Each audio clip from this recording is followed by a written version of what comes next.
Bismillahirrahmanirrahim. Alhamdulillahirabbil alamin arrahmanirrahim. Allahumma salli ala Muhammad wa ala ali Muhammad. Assalamualaikum warahmatullahi wabarakatuh. Salam sejahtera tuan-tuan dan puan-puan. Kepada ahli majlis atau pengacara majlis yang saya hormati, terima kasih atas kata-kata yang baik. Kepada barisan kepimpinan yang mewakili parti-parti gabungan Perikatan Nasional yang berada di barisan nasional. Seterusnya, yang paling penting, 3 saya percaya daripada 5 calon yang kita bertandingkan untuk PRN Negeri Sembilan 2026, tepukan yang gemuruh semangat kepada mereka, insya-Allah.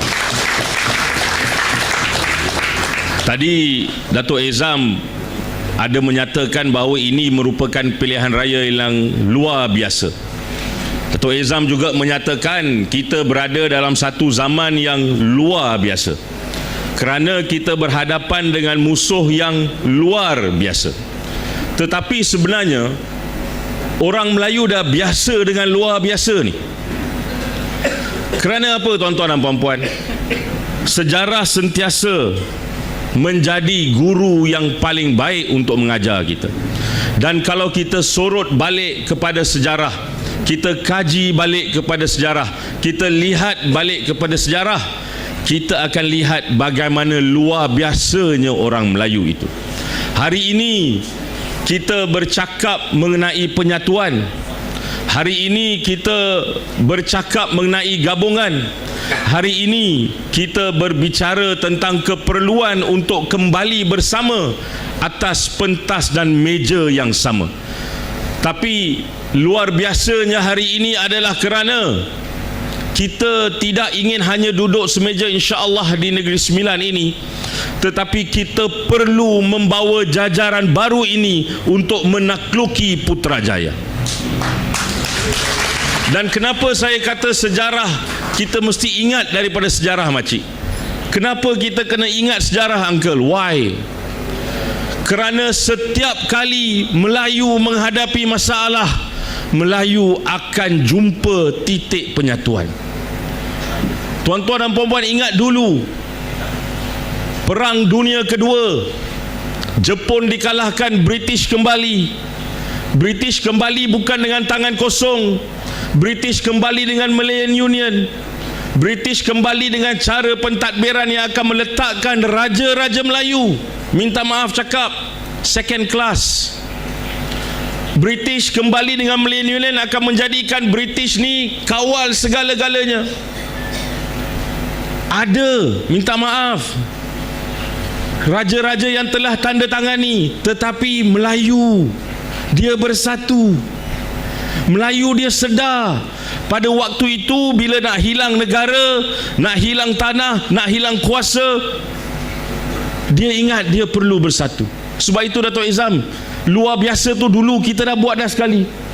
Kita tewaskan Malayan Union. Ya, kita ambil masa 2 tahun, 1946 membawa ke 1948.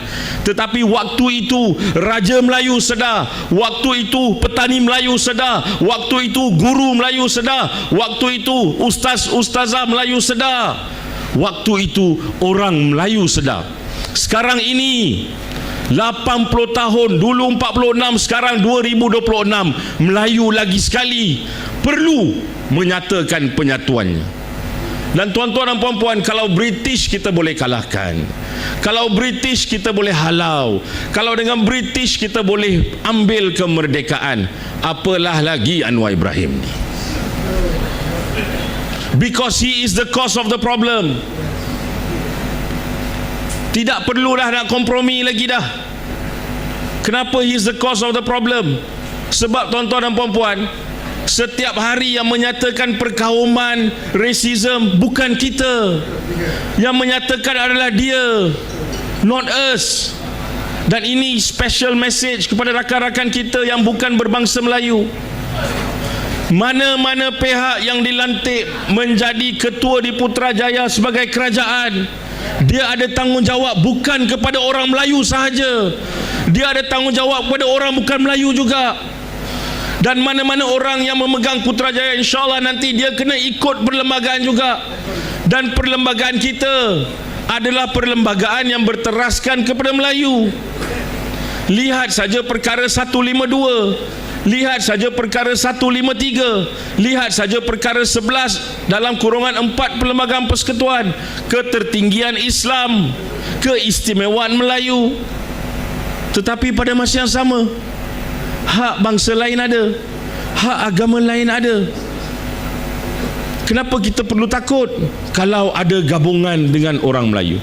Bukankah sejarah telah membuktikan kalau orang Melayu itu bergabung, kalau orang Melayu itu bersatu, negara ini aman makmur, bukan sahaja untuk orang Melayu tetapi untuk bangsa-bangsa lain.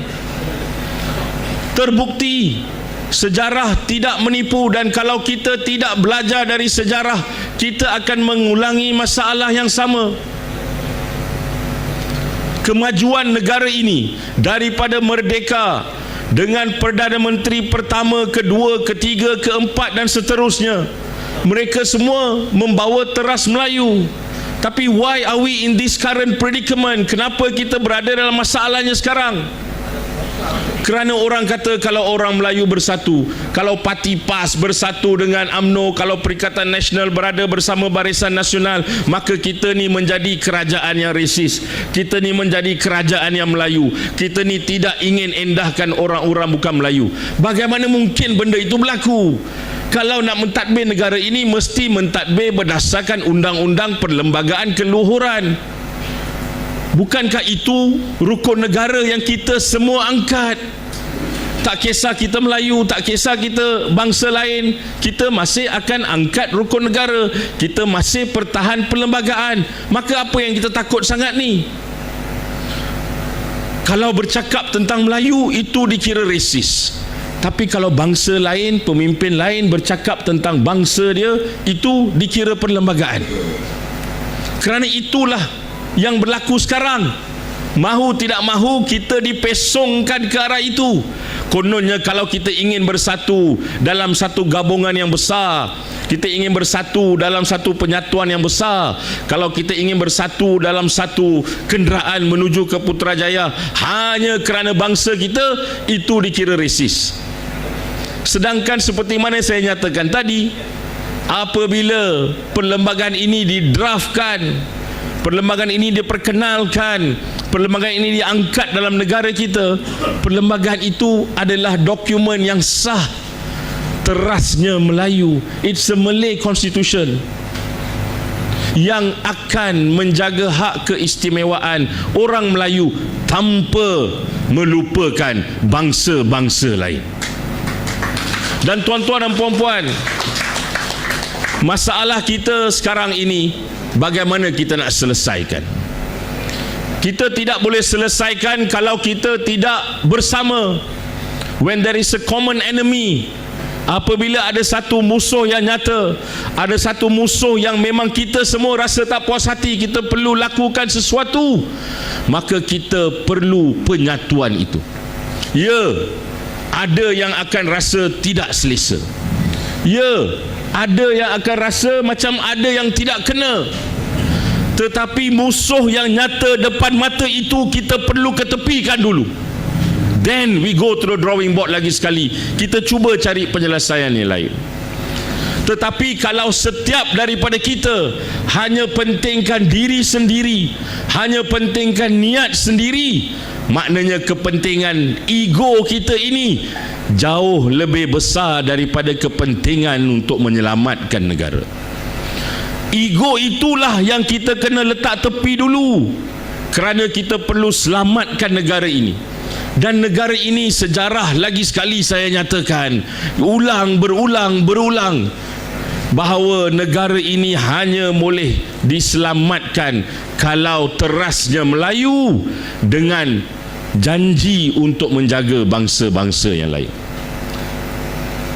Tuan-tuan dan puan-puan, tadi saya baca ada berita Dewan Perniagaan Cina, tak silap saya, dia ujar, dia gesa ramai untuk turun mengundi.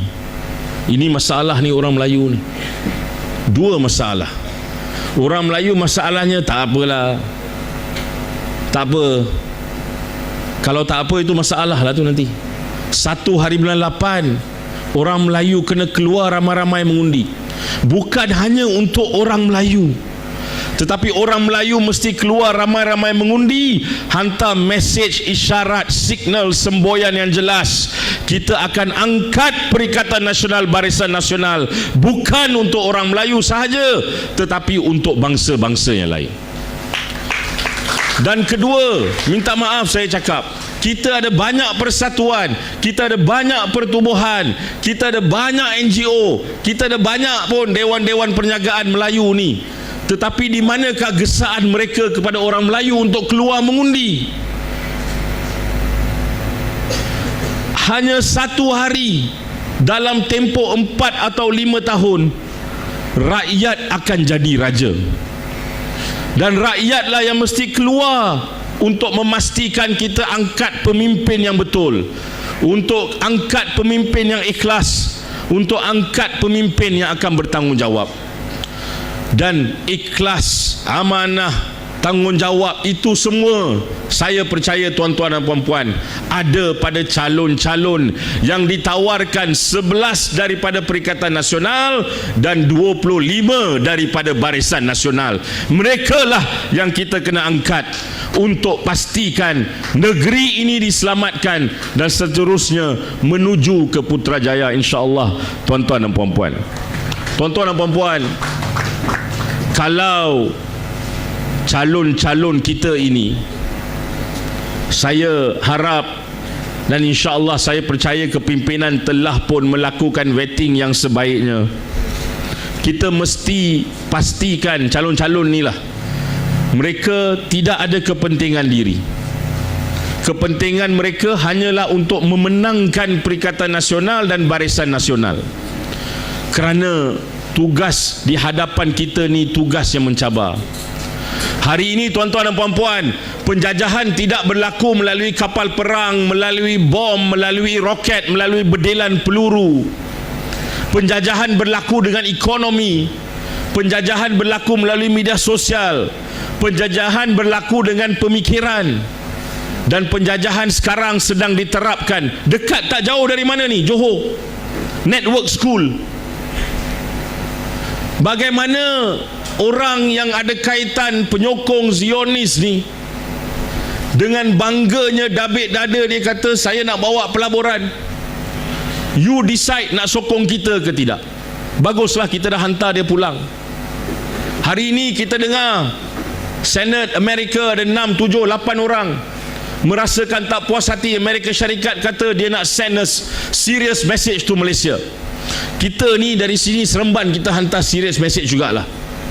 Kita tak takut dengan Amerika, tuan-tuan dan puan-puan. Kalau kita boleh suruh British keluar daripada menjajah kita, saya percaya orang Melayu pun boleh melakukan benda yang sama, insya-Allah. Dan yang paling penting tuan-tuan dan puan-puan, tak usahlah Putrajaya tu, tak usahlah nak buat wayang tinggi. Kononnya hebat nak hantar Zionis pulang network school tersebut. Cuba selesaikan masalah BlackRock ni dulu. Cuba selesaikan joget dengan Trump dulu. Cuba selesaikan benda tu dulu. Inilah yang kita katakan bahawa ada seolah-olah lakonan yang berlaku di hadapan mata dan rakyat telah pun muak. Kalau rakyat muak, apa yang rakyat harus lakukan? 1 hari bulan 8 2026 hari Sabtu, Negeri Sembilan mesti buktikan bahawa Perikatan Nasional, Barisan Nasional akan mengambil alih kerajaan Negeri Sembilan dan membuka jalan ke Melaka, insya-Allah, dan selanjutnya ke Putrajaya. Wabillahi taufiq wal hidayah. Assalamualaikum warahmatullahi wabarakatuh. Takbir.